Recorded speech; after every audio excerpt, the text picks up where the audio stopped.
Tiny Burns, Sandy Kamarmi, Lynn Ritter, Janet Thomasini, and 42nd Street. 42nd Street is the quintessential Broadway tap dance show. And what I always remember about it, Vicki stresses sharp, sharp, sharp. And what's actually happening in the song on Broadway is that people are auditioning for a spot on a Broadway show. So I always try to remember in my mind, be super sharp as if you were auditioning, but at the same time, try to keep a big smile. So watch and see how many people are able to smile despite the complexity of the steps and of our formations. there's a big difference between just dancing and moving and using your arms and get your smile and your body language. You got to get it all together and then remember where you put it. The advanced level, my dancers, they're a pretty special group. Every one of them have danced as children except one, and her name's Andrea. Andrea is one of my original tap dancers.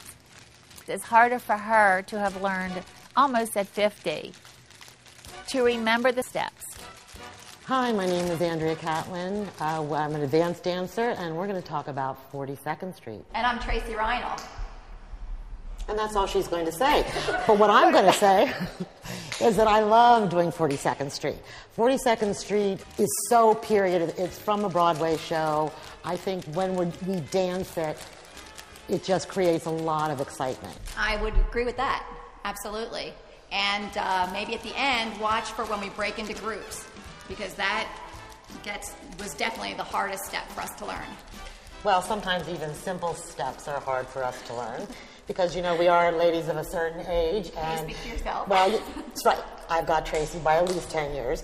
And it's always funny when we come in to the studio every Wednesday, the first 10 minutes is usually spent saying, okay, what was that new step we just learned last week? So, you know, new beginners take heart. The advanced dancers do the exact same thing. We can't remember our steps either. I don't know any tap dancer that didn't dream of dancing to 42nd Street. I'm going to cry. It's dumb.